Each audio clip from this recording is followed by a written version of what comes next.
А вы пробовали отбивные из шампиньонов? Это стоит попробовать. Это очень вкусно. В слегка зажаренной корочке сочный грибочек. А готовится очень просто.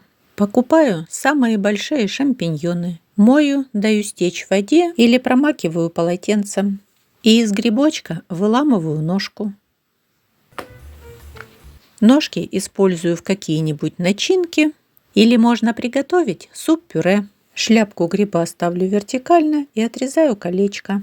Колечки тоже буду обжаривать, а можно добавить к ножкам. А теперь самое интересное. Как из шляпки гриба сделать плоскую отбивную. По кругу шляпки делаю надрезы. До середины не дорезаю. Затем накрываю кулечком. Сверху скалку. Рука над грибочком.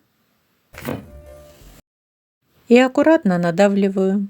Нежно прокатываю вверх и вниз. А затем укладываю скалку перпендикулярно и прокатываю нежно влево и вправо.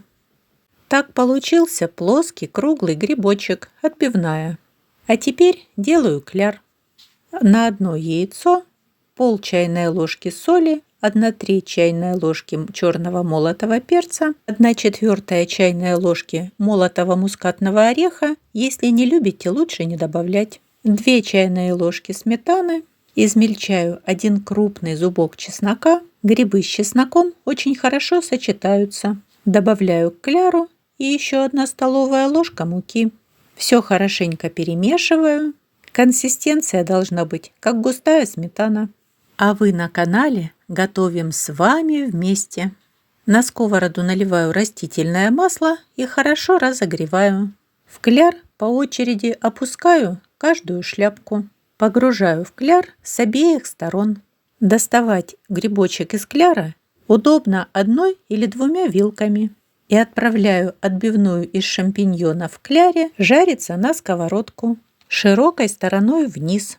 Точно так же обмакиваю в кляр и жарю на сковороде колечки.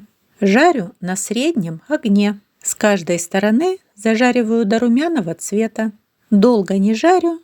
Образовалась красивая румяная корочка и готово. Перекладываю на тарелку с бумажной салфеткой, чтобы убрать лишний жир. Вкуснейшие, слегка пикантные, сочные с хрустящей корочкой отбивные из шампиньонов готовы. Спасибо за просмотр, комментарии, лайки, подписки и делитесь с друзьями. Приятного аппетита и готовьте с удовольствием!